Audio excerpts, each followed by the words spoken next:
Não? Nenhuma dúvida da aula passada? Acho que não, professor. No Não, né? momento, não. Tá todo mundo quietinho, né? Você viu, Guilherme? Pessoal, Falei pra pessoal Sabrina, quietinho. eu falei pro pessoal que o pessoal tá com preguiça hoje. É, Sextou todo mundo. pode ser. Enfim, avisa o pessoal da sua sala que eu vou explicar esses dois temas e depois eu já estou disponibilizando o questionário para vocês fazerem também, tá? Ok. A Sabrina também se dispara para a sua turma, Sabrina, por gentileza, Tá bom, pode deixar. tá? Então vamos lá. Deixa eu abrir. Professor, Oi? deixa eu te tirar uma dúvida. Esses questionário pré-aula, ele só fica aberto só durante a aula, é isso? Não, que vocês vão fazer hoje, eu vou deixar aberto até quarta-feira que vem. Ah, tá, porque o de quarta, é quarta, né? De quarta, ele fechou depois, né? Fechou. Você não conseguiu fazer? Eu abro para você. Não, porque eu tava no trabalho, aí a hora que eu cheguei era umas 10 horas, eu fui tentar fazer e não consegui. Sem problema. Eu vou lá e abro para você, você faz, tá bom? Tá bom, obrigada. Nada. Deixa eu abrir aqui meu arquivo. Peraí, gente. Alguém já ouviu falar de TEV ou TEP? Para quem não trabalha na área, isso é um assunto meio incomum, né? Mas para quem trabalha na área, é muito comum ouvir falar da TEP e da TEV também. Pode ser utilizado, né? O que acontece? O paciente hospitalizado, principalmente, ele tem um risco aumentado para fazer esse trombo, né, que pode ter origem diversas. Então, essas diversas origens pode estar levando o paciente a um prejuízo muito grande, né? Quando nós falamos da trombose venosa profunda, nós estamos, então, especificamente falando de uma formação de um trombo, que é nada menos do que um coágulo de sangue que está ali em alguma região, né? Em uma veia profunda, isso vai ocorrer grande maioria das vezes em membros inferiores, tá? E aí, quando isso acontece, o paciente, então, começa a ter uma obstrução, seja ela total ou seja ela parcial, tá? da sua TVP. E aí, os fatores são inúmeros que vai estar envolvido, né? Quando ele tem uma obstrução venosa, ele pode ter uma êxtase dessa veia, ela pode ficar bem inchada, parecendo que vai explodir, que vai se romper, né? Isso, infelizmente, acaba levando uma lesão do vaso, né? E também criando uma hipercoagulabilidade, o que vai acometer este paciente. Tá? Seguindo aqui no meu slide, que eu vou passar para vocês assim que terminar a aula, a TVP, ela pode ser uma TVP aguda e ela pode ser também uma TVP crônica. Ela também pode ter uma TEV, uma tromboembolia venosa aguda, e também pode evoluir para uma TEP crônica também, tá? Deixa eu só admitir aqui o pessoal que está entrando, gente, só um minuto. A Paula. E aí, quando nós falamos dessa TVP, nós temos que pensar qual é o impacto epidemiológico que isso ocasiona no paciente. Ou também pensar que isso é um prejuízo na saúde na questão epidemiológica. Então, o paciente pode ser assintomático e desenvolver a TEP, ele pode ser incidental, ele pode ser sintomático, ele pode ter uma morte súbita por conta do impacto da VP. Ele pode ter uma alta letalidade, que pode ser imediata ou mediata, ele tem um risco de recorrência imediata também. Ele também pode apresentar uma ausência do quadro clínico patogênico naquele momento. Ele também pode não ter o diagnóstico clínico, que dificulta muito. O diagnóstico clínico também, ele vai exigir uma comprovação de várias imagens, né? E também, para se chegar a um diagnóstico final, você ter certeza que foi uma TVP, que o paciente foi lesionado ou ocasionado, né? O tratamento também vai fazer uma interferência na hemostase da coagulação deste paciente. A profilaxia também, que pode ser utilizada para o tratamento, ela é eficaz, mas ela não é absoluta, ela não resolve tudo, tá? Deixa eu só admitir aqui a Jane. Outro fator também que é importante é a questão que 50% das pessoas que evoluem para a TVP, elas não tinham incidência da TVP anteriormente, né? Então, podemos dizer que, incidentalmente, dentro de um ano, geralmente, de 100 casos, 60 pessoas acabam sendo comprometidas imediato ou imediato pela TVP. Esta variação pode variar entre pessoas de 25 a 35 anos e pessoas maiores que 70 anos também, tá? No mundo, aproximadamente mais ou menos 5 milhões de pessoas tiveram uma TVP e de 500 a 600 mil pessoas desenvolveu uma TEP, que é um tombo que a gente vai falar daqui a pouco, que é um tromboembolismo pulmonar, a TEP, tá, gente? E essas pessoas, quando aconteceu dentro do hospital, a mortalidade foi de 6 a 15%. Então, a maior complicação pulmonar aguda, ela é a terceira causa-morte dentro do hospital, por conta da TEP. O risco de recorrência sempre vai ser imediato ou mediato.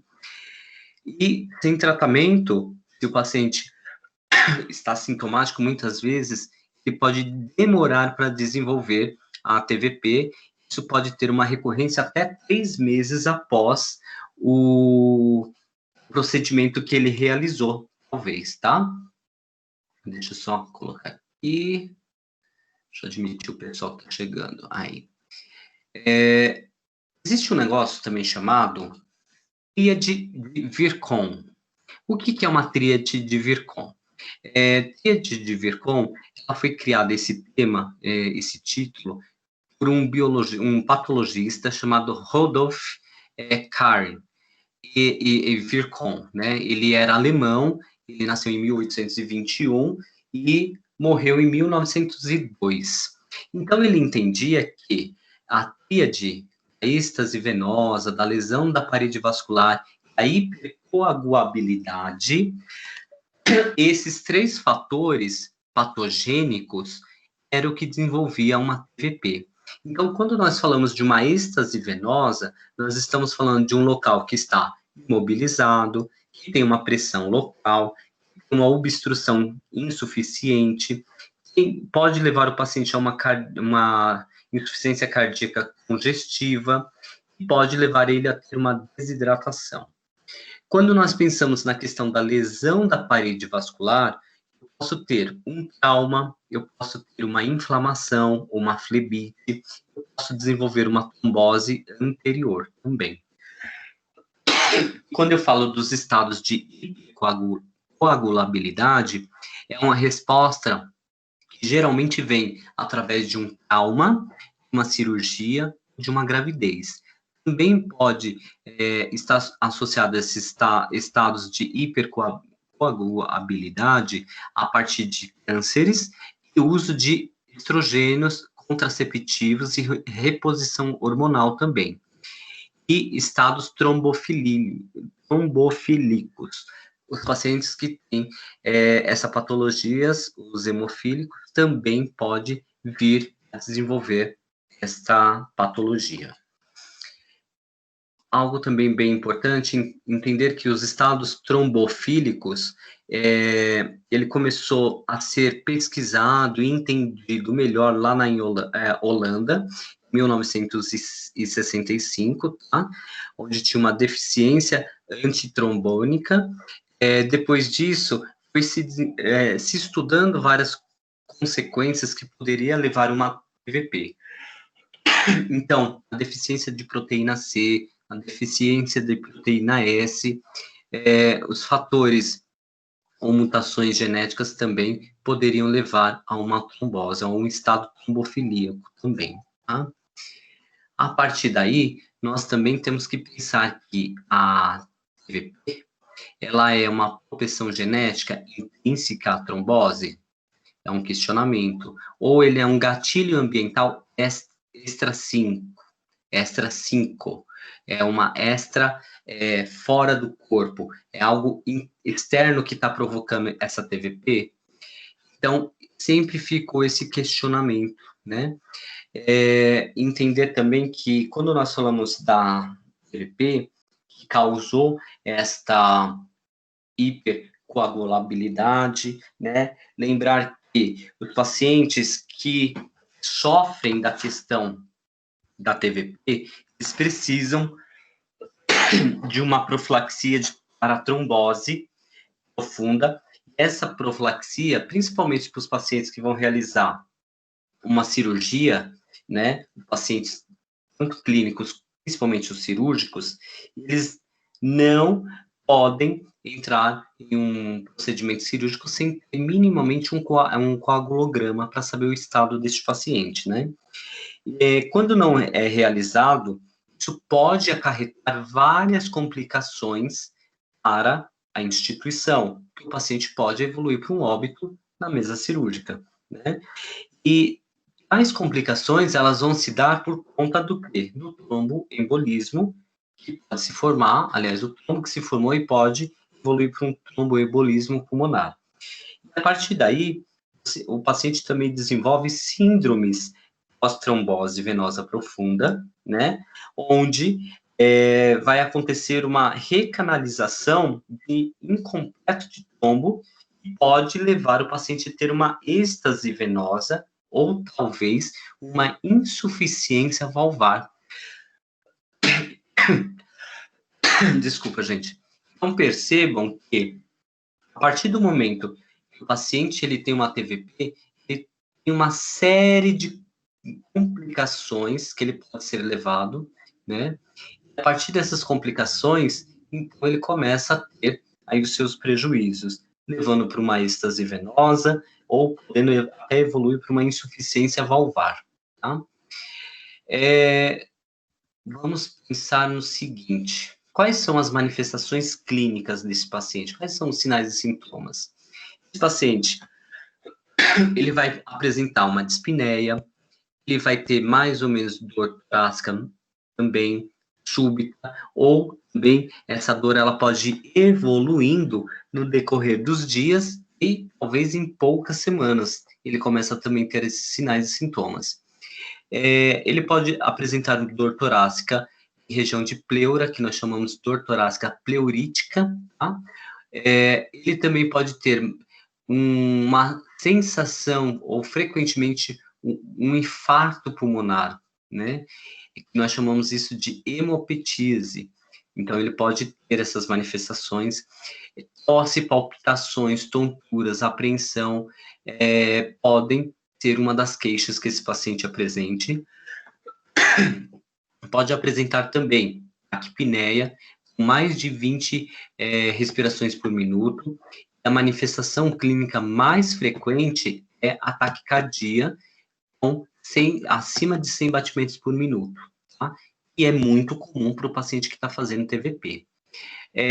Atrito pleural, crepitações localizadas e sibilos também podem ser identificados na ausculta pulmonar e é muito comum acontecer isso. Nas manifestações de TVP também, o paciente pode apresentar dor, calor, edema nos membros inferiores, com uma incidência aí de 50% a mínimo que vão apresentar esse edema. E 50% pode não apresentar nada. Em alguns casos, o paciente também pode apresentar uma hipotensão arterial persistente, menor que 90 milímetros de mercúrio, e também pode evoluir para um choque.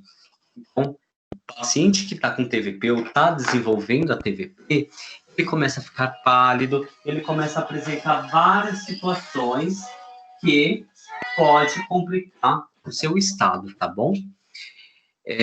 Depois disso, vamos ver aqui. Deixa eu ver o outro slide. formas, depois no slide vocês vão ver que vai estar assim, formas da TEP aguda. Aí vai estar a imagem de 2 pulmões abertos e a coagulação que acontece dentro desses pulmões, tá? Aí vai ter um pulmão sadio, vai ter uma pneumopatias e cardiopatias também. Que eu vou deixar as 3 imagens para vocês identificar. Deixa eu ver aqui. Os fatores adquiridos desse paciente, que leva este paciente a desenvolver, então, esta patologia. A mobilidade reduzida deve acontecer quando o paciente tem um risco de TEV, ou TEP, ou TVP, ele tem que manter repouso no leito, absoluto. Então, ele tem que ter mobilidade reduzida, ele tem que manter o seu repouso no leito, ele tem que manter imobilização dos membros, para que não haja coágulo circulando, ou não estimular esses coágulos a se desprender e circular. A idade avançada, o câncer, doenças clínicas agudas, grandes cirurgias, traumas, lesão de medula espinhal, gravidez e puerpério, contraceptivos orais, terapia de reposição hormonal, quimioterapia, obesidade, catéteres venosos centrais, podem ser um risco para desenvolver uma TEP. Fatores hereditários de risco, que pode vir aí com a herança genética. Então, ele pode, talvez, ter herdado uma deficiência de antitrombonina, ele pode ter uma deficiência de proteína C, ele pode ter uma deficiência de proteína S, ele pode ter resistência à proteína C ativada sem fator de Leydig, ele pode também ter uma mutação de gene da protrombina, ele pode também ter uma deficiência de plasminospigênio também. Então, todos esses fatores podem ser oriundos da genética da família dessa pessoa, árvore genealógica dessa pessoa. Agora, os fatores possíveis que pode levar também uma TVP. Níveis elevados de lipoproteínas pode ocasionar, baixos índices de inibidor de via do fator tissular, níveis elevados de hemocisteína, fibrinogênio, inibidores da fibrinolise ativável por trombonina. Então, esses fatores são fatores que as pessoas podem desenvolver ao longo da sua vida, por alguma deficiência, algum desequilíbrio hormonal no seu corpo, e pode evoluir, consequentemente, para uma TVP. Pensando nisso, vamos pensar nos cenários de uma TVP aguda.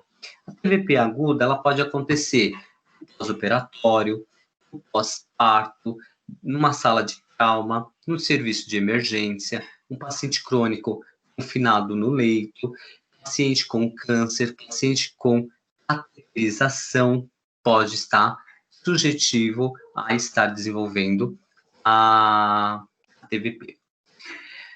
A suspeita clínica para se pensar é quando você observa o paciente, o quadro clínico dele, se é compatível com aquilo que ele fez. A partir das identificações de fatores de risco que eu citei, se você perceber que o seu paciente está apresentando uma taquicardia, uma hipotensão, você já tem que ficar atento, porque ele já está apresentando sinais e sintomas de uma TVP. Principalmente o paciente cirúrgico após ter voltado do procedimento cirúrgicos, tá? Então, essas características é muito importante a percepção do enfermeiro, tá? Outra coisa que é importante também é o processo de diagnóstico. Como que é feito esse diagnóstico? Então, tem que ter definição das probabilidades clínicas. Então, será que aquela patologia poderia levar esse paciente para um risco de TEP, ou TEV, ou TVP? Os exames, existem exames não diagnósticos? Sim, porque os sinais e sintomas, o exame clínico, te dá muito mais subsídios, tá? E possivelmente vai ter sim que fazer exames sanguíneos para ter a confirmação. Não exclui também nenhum, e nem confirma o diagnóstico de TVP através de um raio-x simples de tórax, através de um eletrocardiograma, de uma gasometria ou de um dímero D. Então, as suspeitas clínicas, ela te aponta muito mais do que qualquer exame. Então, o olho clínico, tanto do enfermeiro como do médico, é fundamental para descobrir o quanto antes essa TVP, porque o paciente muitas vezes está sintomático, não está apresentando nada. Vamos ver mais. Deixa eu ver aqui. Gasometria, em alguns casos, é importante, sim, por conta da hipoxemia. Então, através da gasometria, esse paciente está apresentando hipoxemia, que pode ser uma extensão da embolia ou da doença de base deste paciente, tá? O eletrocardiograma pode ter alguma alteração? Pode fazer algum achado nesse eletrocardiograma? Sem dúvida alguma. Pode sim, através de um paciente que esteja apresentando uma taquicardia sinusal, né? Então, isso já é um indicativo. Ele pode iniciar uma fibrilação atrial, tá? Ele pode ter inversão da onda T, ele pode ter uma leve depressão do segmento ST, ele pode ter uma sobrecarga do ventrículo direito, que isso vai interferir no complexo QRS. Ele pode também desenvolver um bloqueio agudo de ramo direito, tá? Então, lá no slide que eu vou mandar para vocês, eu vou mandar o desenho do... Eu não viro o eletro, que você faz D1, D2, D3. É muito comum quando você vai fazer o eletro, justamente quando ele tem... Então, ele tem uma onda, um segmento S grande, isso corresponde ao D1 no eletro. Ele pode ter, então, uma depressão no ST, segmento ST, isso representa no D2, que é realizado no paciente, no eletro, e a onda Q, que pode estar grande demais. Aí você tem uma inversão da onda Q. Isso vai corresponder lá no eletro, quando for olhar, no D3. Tá? Então, o eletro, ele pode evidenciar, sim, uma TVP. E excluir a TVP aguda. Como que eu poderia fazer isso? Através da baixa probabilidade clínica, né? Os dímeros D normais, que é o exame sanguíneo, qualquer probabilidade clínica, então, neste momento, é descartada, e também se o paciente foi submetido a uma cintilografia perfusional normal. Então, se ele foi como que eu posso dizer, indicado a cintilografia, realizou, deu normal, e a patologia dele não corresponde a um desenvolvimento de uma TEP, então você tem alta desse paciente desse quesito.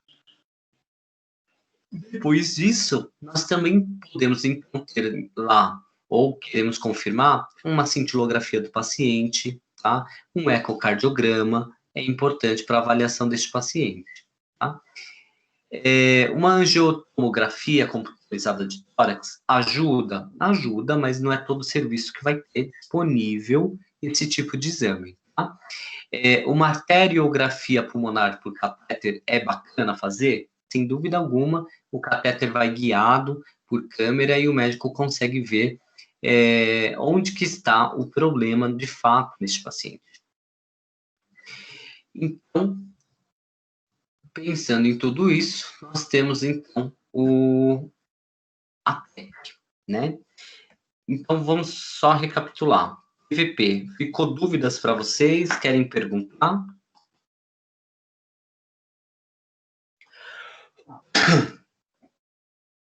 Não? Vou continuar. Então, o tratamento para TEP aguda, ela vai se basear em 3 fatores. A prevenção primária, medidas profiláticas, a prevenção secundária e anticoagulação, e o tratamento primário também pode ser uma trombolise, também realizada no paciente. Então, quando você vai ter o manejo da doença, é sempre pensar na suspeita clínica, que pode estar variada num grau de intermediário ou alto de risco, e pode ser ofertado para esse paciente a heparina para iniciar o tratamento quanto antes. Se for uma suspeita de TEV, é importante, então, entrar com a heparina para funcionar esse tratamento adequado, tá? Após isso, os médicos geralmente vão prescrever anticoagulantes pentasacarídicos, tá? De primeira e segunda geração, podendo também chegar até a terceira geração. Vai depender muito de onde esse paciente está internado, tá? Pacientes com TEP estável, eles vão fazer, então, uma manutenção com heparina de baixo peso molecular, subcutâneo, aproximadamente 5.000 unidades IV. Uma TEP moderada e instável pode fazer o uso também de heparina fracionada, de 5 a 10 milhões de unidades, endovenoso, aí vai ficar via bomba de infusão, tá? Se for aplicado direto, vai fazer 80 unidades neste paciente. E após também ter a confirmação da TEP, é necessário iniciar a anticoagulação oral, associar heparina com o cumarínico por 5 dias no paciente, descontinuar também após esse período a heparina, tá? Então, após 5 dias não é recomendado fazer o uso dessa heparina para o paciente não ter outros prejuízos. Vamos ver mais. Duração, então, dessa anticoagulação, ela, para uma grávida, geralmente pode demorar de 6 meses, 6 semanas a 3 meses após o parto, tá? Entender que quando o paciente ele está numa TEP aguda, existe um fluxo para seguir. Então, essa TEP, ela está com estratificação de risco. Se apresenta um risco alto, é necessário fazer anticoagulação isolada, entrar com heparina ou flexparine, e depois de 2, 3 ou 6 semanas, reavalia esse paciente. Se ele estiver bem, suspende a anticoagulação de TEP, causada talvez por um trauma ou por uma cirurgia. Se ele for uma TEP idiopática, vai ter que manter, então, a anticoagulação contínua. Aí, nós voltamos naquela questão, quais as medidas físicas para esse paciente? Então, esse paciente é um paciente que ele não pode ficar deambulando, ele tem que fazer elevação dos membros inferiores, tem que fazer o uso de meias elásticas graduada, tem que fazer também compressão pneumática intermitente. Então, lá vai ter um slide com as imagens. Então, o paciente ele vai fazer uma cirurgia grande, o médico já avisa lá na consulta com ele, olha, no dia da sua cirurgia, você compra uma meia elástica de média compressão para prevenir a TEP e também tirar esse risco. Quando esse paciente ele sai da mesa cirúrgica, a meia é colocada pelo pessoal da enfermagem no paciente, ele não vê calçar essas meias.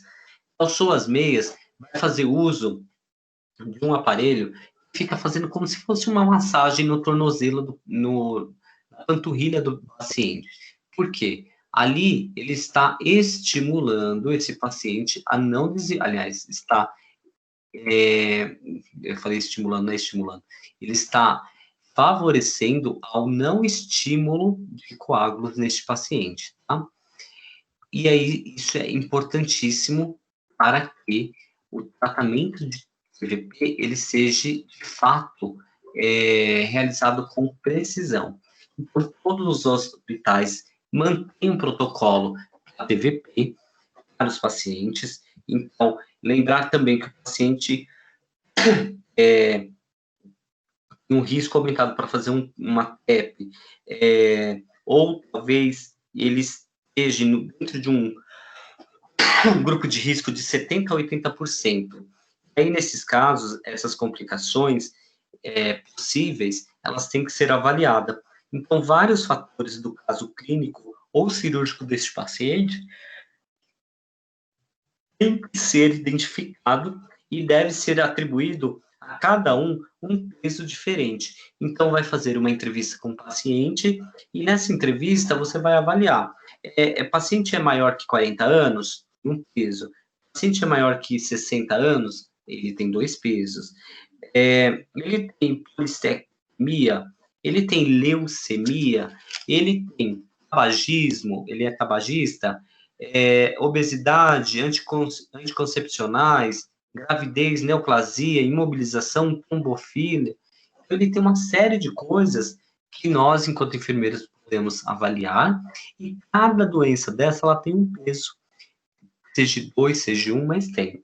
Então, ao final de realizar essa escala, você vai, então, compreender o risco que vai ser encontrado neste paciente. Então, o risco baixo é aquele que vai dar menor que 1 ponto. Um risco moderado é aquele que dá de 2 a 4 pontos. E o risco elevado, acima de 4 pontos. Acabou. Então, essas medidas não farmacológicas e as medidas farmacológicas, elas devem ser aderidas ao protocolo de TEV, ou TVP, ao paciente cirúrgico, tá? Para você evitar esses tipos de problema.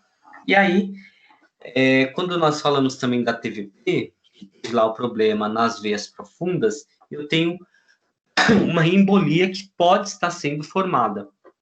E essa embolia pulmonar, ela tem uma impactação de material dentro do leito arterial pulmonar deste paciente.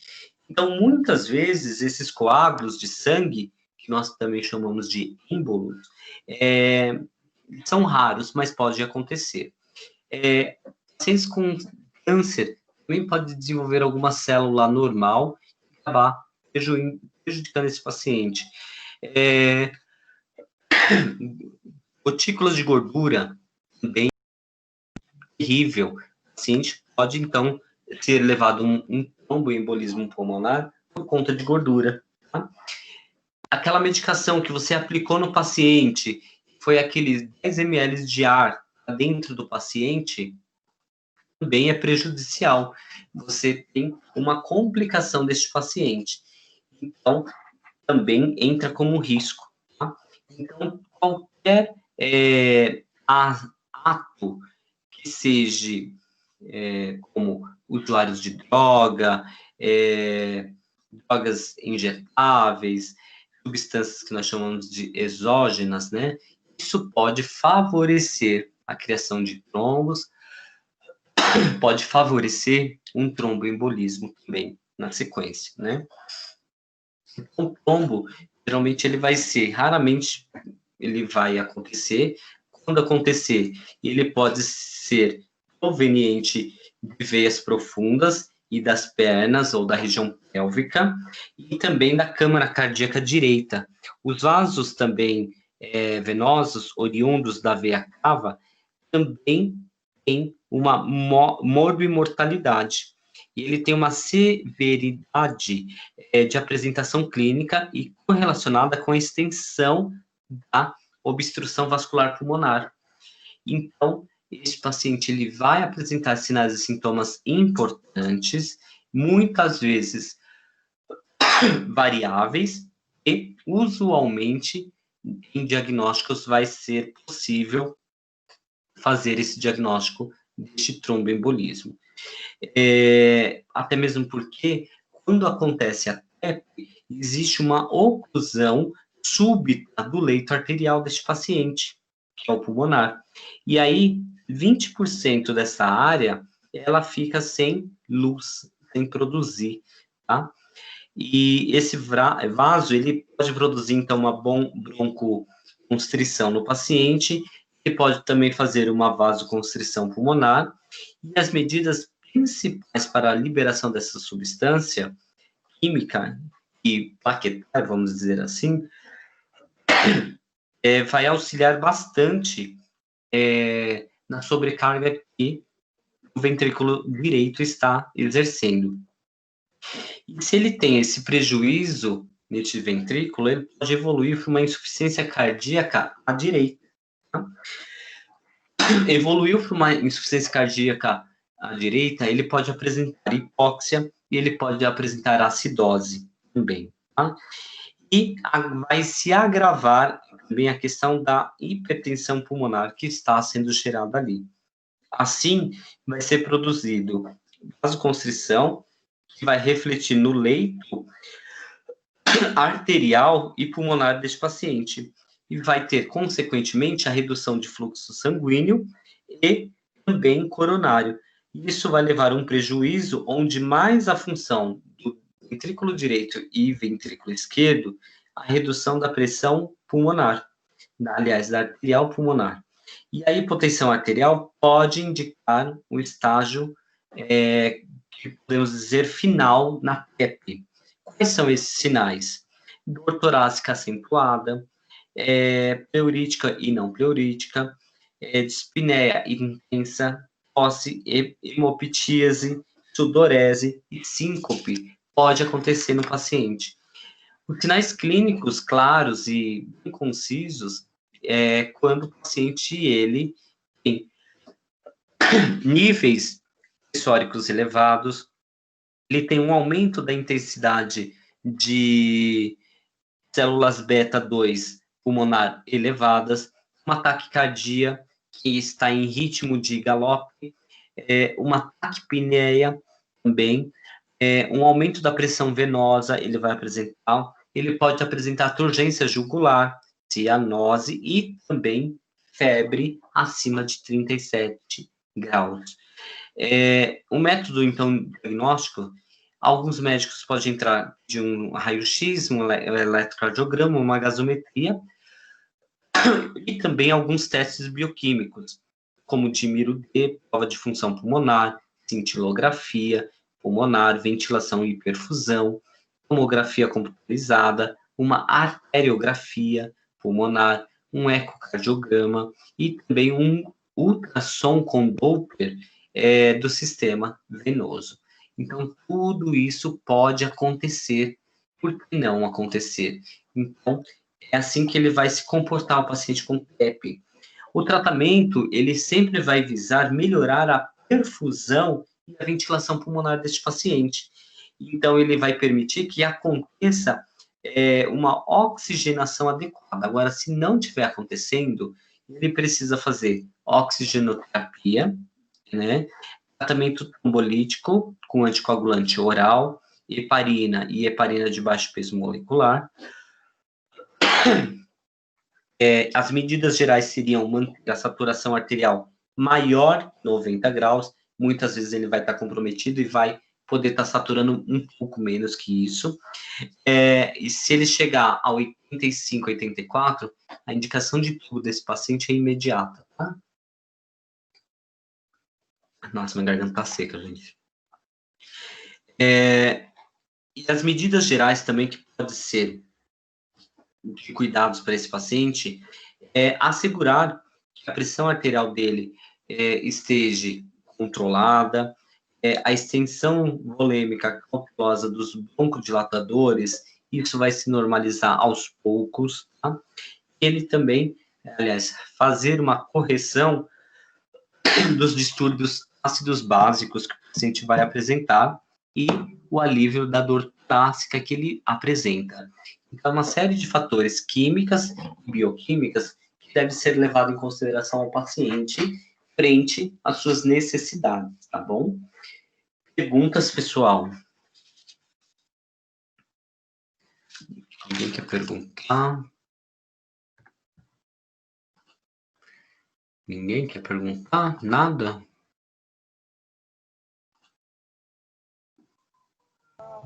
No momento não, professor. No momento, não. Ah, Bia, tá escondida aí? Ah. Tô aqui prestando atenção na aula, peguei a aula na metade do caminho, tô tentando me atualizar. Ah, você quer fazer um spoiler. Ah, meu pai amado. É fogo, eu sabia, viu? Eu tô aqui, tô tentando. Tentando. Só aí. Deixa eu ver aqui. Eu falei pro pessoal que eu vou postar a aula. Não estava conseguindo colocar aqui a aula da TVP e da TEP. E aí eu vou postar bonitinha lá para vocês. A aula da quarta-feira já estava lá bonita para vocês verem. Alguém acessou o AVA? Viu lá se estava bonitinho?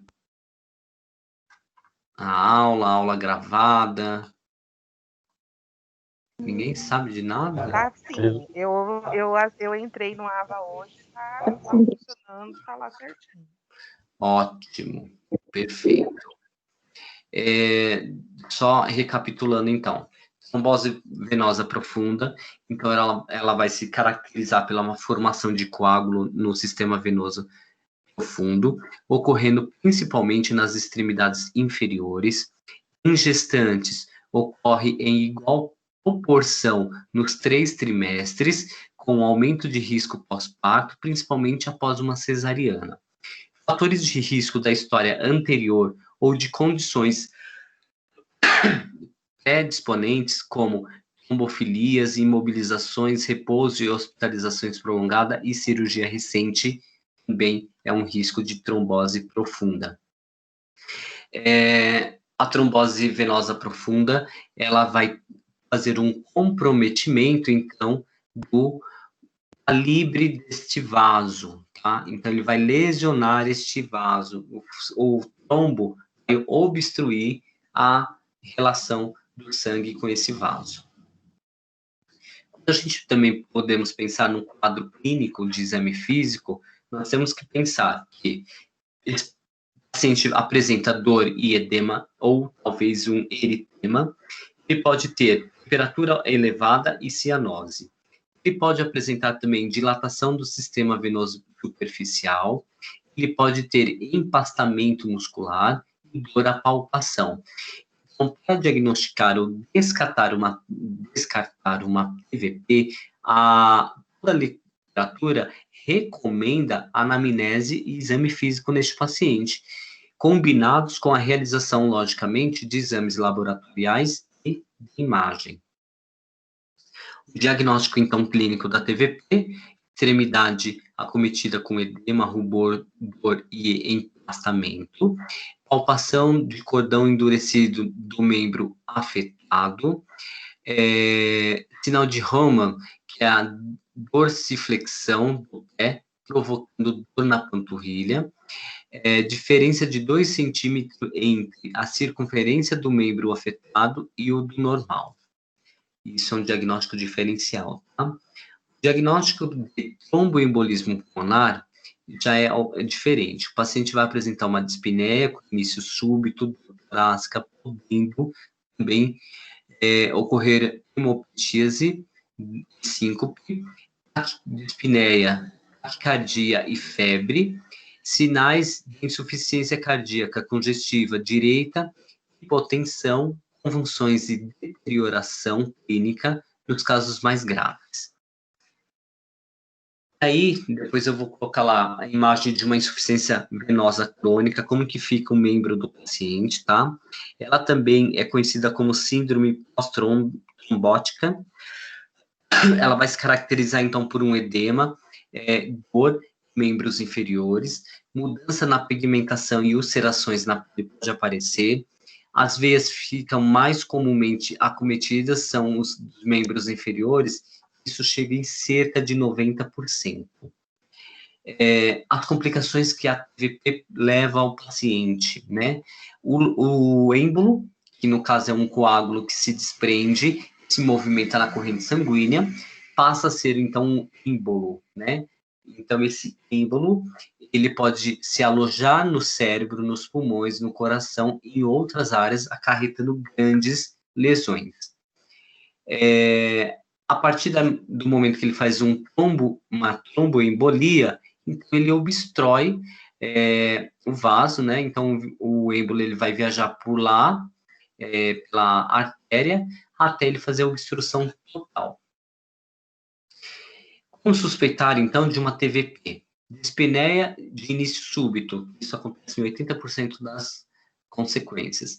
Dor torácica súbita, pleurítica e anginosa, 60% reclama disso. Broncoespasmo súbito em gestantes sem antecedentes. Pacientes com asma e DPOC, preocupante. Um choque, 10% pode ter. Um ICC à direita com início súbito pode acontecer? Pode. Uma hemoptíase, escarro e hemipótico pode acontecer? Também pode, tá? Então, existe uma série de coisas que pode comprometer e levar o paciente, então, aliás, levar nós, então, a desconfiar dessa TVP. O tromboembolismo venoso, uma das principais causas de morbimortalidade materna no mundo acidental. A trombose venosa profunda, perna, panturrilha e pelve, embolia pulmonar, são os quadros mais graves que existe. Na gestação e no puerpério, há a redução do fluxo sanguíneo e o retorno venoso dos membros inferiores.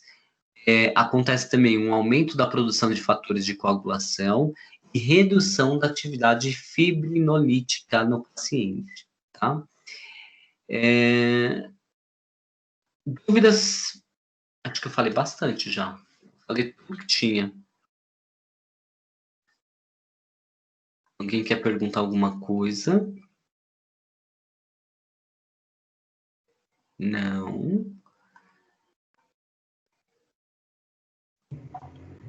Sem perguntas, professor. Tem perguntas? Deixa eu ver se eu acho mais coisa aqui. Não. Tá certinho. A TVP e a TEV, ela é bem curtinha, não tem muita coisa, né? Sempre lembrar que o risco desse paciente a essas patologias são inúmeras, mas o paciente cirúrgico é o paciente que você tem que ter um olhar mais aguçado nessa questão. O paciente, quando ele dá entrada, seja na clínica cirúrgica ou seja no centro cirúrgico direto, é aberto um protocolo de TEP ou de TEV para esse paciente. Por quê? Ele pode ter vários riscos cardíacos que o anestesista tem que avaliar antes de colocar esse paciente na mesa. Até mesmo porque ele quer entender se esse paciente ele tem capacidade metabólica para superar alguns desafios.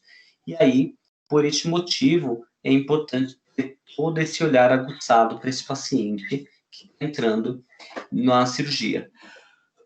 Uma cirurgia de fêmur, por exemplo, existe um risco muito grande da paciente ou do paciente fazer um tromboembolismo, porque eles estão mexendo, naquele momento eles estão também muitas vezes fazendo uma troca de pelve desse paciente, ou fazendo alguma reposição óssea, e aquele cemento que é utilizado, ele pode cair na corrente sanguínea de alguma forma? Pode. Pode se desprender um trombo? Pode. E esse paciente ir a óbito ali na mesa cirúrgica na sua frente, tá? Então, estes fatores são fatores que podem acontecer evidentemente no paciente, tá bom? Pessoal, vocês conseguiram, vocês ainda não entraram no AVA, né?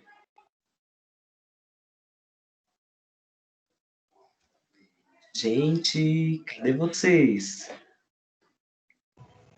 Não, ainda não entrei, não. Vocês estão Vocês estão com preguiça hoje. Olha, tem bastante gente. Pesada, hein? Sexta-feira tá pesado, né? Tá, tem. Agora eu inventei de ficar dando atividade toda hora para vocês, estão loucos, né? Com certeza. Não em plena fiz. sexta-feira, desse jeito, professor. Ah, meu Deus. O professor tá bonzinho. Pensa que, gente, falta tão pouco para acabar o material de vocês. Tão pouco. Ó, na próxima aula, eu vou entrar então já no assunto de taquicardia, vou falar do bloqueio atrioventricular, vou falar do eletrocardiograma, que a fase do coração é a fase que eu mais gosto de falar. Depois disso, acabando o coração, que acaba na semana que vem, nós vamos para novembro, certo? Vamos para novembro. Eu acho que acaba semana que vem. Vamos ver se eu consigo. Em novembro, nós vamos começar, então, a falar das doenças gastrointestinais e hepáticas, apendicite, gastrite, úlcera péptica, é super tranquilo. Vamos falar do abdômen agudo, também, que é super tranquilo e acontece muito no pronto-socorro.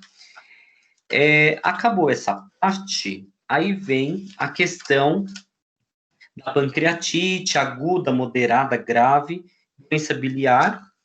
Acabou isso, vamos falar da hemorragia digestiva alta, baixa, né? Cirrose, que nós vamos falar bastante. E aí, eu digo para vocês que tem a parte de oncologia. Oncologia é a parte mais triste que eu acho que tem, mais necessária. E aí nós vamos finalizar a nossa teoria. Por quê? A gente finalizando a teoria, aí eu já marco as aulas práticas, eu vou abrir o questionário de novo para vocês, para a gente conseguir fazer o quanto antes as nossas aulas. Finalizo o conteúdo, tanto teórico como prático, e vocês estão livres para voar novamente. Na primeira semana de dezembro, vocês já vão estar realizando as provas do segundo bimestre. Eu não vou dar trabalho para vocês fazerem em grupo, por conta das atividades que eu já venho fazendo, então vocês não vão ter que se preocupar com esses trabalhos. E aí, é só estudar as aulas, aliás, para avaliação, com os slides que eu dei, que as avaliações vai ser em cima das perguntas, 10 questões, vai ser feito através dos slides que eu estou mandando para vocês. A prova de vocês, do segundo bimestre, se eu não me engano, ela vai ser via AVA. Então, eu estou até estudando, porque nós vamos ter que montar a prova de vocês no AVA, e vocês vão entrar lá no link e vai fazer a prova lá direto. Então, eu vou estudar direitinho como que é isso, e possivelmente não vai ser via Forms, vai ser via AVA, tá bom? Oi, Edvanete. Diga. Professor. Oi. Pega leve, pelo amor de Deus, né? Pega leve, mas a minha prova foi super tranquila. Foi não. Claro que foi. Você foi bem? Você foi bem? Eu acho que foi mais ou menos, né? O pessoal foi bem, na grande maioria. Bom, então. Mas não estava fácil não, viu? Não estava não? Quem está falando? É a Jorge. Jodina. Oi, Jodina. Tá aí escondida? Estava bem difícil, viu? Tá vendo? Eu tô. Eu fiquei em dúvida de uma questão que eu fiquei tão pensativa, mas depois deixa pra lá. Uma última lá, que é de infecção urinária, não sei o quê. Era do gestante, do homem, não sei o quê. Eu fiquei meio com dúvida daquela questão. Da gestante, eu não lembro dessa questão agora. Vou dar uma olhada. Deixa pra lá. Já passou? Você teve nota? Nada. Você tá melhor falando nisso? Tô. Bom, graças a Deus. Graças Perfeito.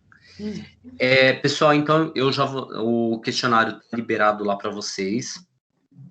Não precisa correr para preencher, preencha com calma, porque vocês vão ter que dar uma lida, até mesmo porque é dissertativo. Preencha. O questionário eu vou deixar aberto até quarta-feira para vocês fazerem. Então, o pessoal que não está na sala, os representantes, avisa o pessoal a entrar e fazer. O questionário da quarta-feira, eu não lembro quem me perguntou, acho que foi a Ana, né, Ana? Ana, foi o dia IAE. Isso. Ana, pode entrar lá que eu já abri o questionário, tá? Aí você consegue fazer ele também. O professor Abril agora ele está falando nesse momento, não está aceitando resposta. O que eu mandei agora? No 3, não é na... O 3 é o IAM e EAP, acabei de abrir. Entra de novo, atualiza a página aí que vai entrar. Tá, eu Professor? Oi. No de quarta-feira, eu respondi, na hora de enviar, ele já não estava respondendo, não estava mais aceitando também. Estava bloqueado? Pode entrar que está aberto. Pode enviar de novo? Pode fazer lá. Não, fica despreocupado, eu já te mandei. Deus me livre. Pode Para quem não conseguiu fazer, pode entrar e fazer o da aula passada, que é de IAM, e o de hoje é sobre TEV-TVP. Aliás, o de hoje é sobre taquicardia, arritmia, e é baseado na próxima aula também. Aí pode entregar até quarta, esse que você E está falando? eu vou deixar os dois abertos até quarta, Jodna. Tá bom. Tá? Se tiver dúvida, alguma coisa, eu tô aqui. Só me chamar que eu ajudo vocês. Tá bom. Oi, Paula. Professor, Oi. tá na unidade 3, ponto o quê? O questionário da aula passada está na unidade 3, aula 3. O questionário de hoje está na unidade 4, aula 1. Ah, tá. Eu tava na 3, eu não tava achando. A de hoje, que eu já fiz a de quarta. Isso. Ok, obrigada. Tá bom? Qualquer coisa é só me chamar aqui, gente. Estou online aguardando vocês, tá? Tá bom. Perfeito. Ok. Bia, tudo bem aí?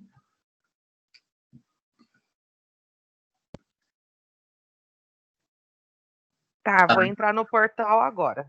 Pra fazer Perfeito. Sabrina, qualquer tudo coisa bem eu aí? grito. Grita que eu tô aqui. Tá. Não vou Tudo fugir. certo, pro. Ótimo, então tá bom. Qualquer coisa me chamem, tá? Tá bom.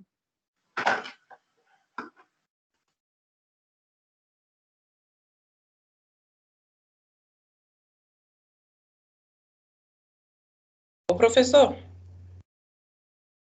Oi? deixa eu te perguntar. Assim, no meu caso, que eu não fui para aula prática, vai ter um trabalho? Vai ter alguma coisa? Você já pensou em fazer? Ou eu espero que você não pense em fazer nada, pelo amor de Deus, chega.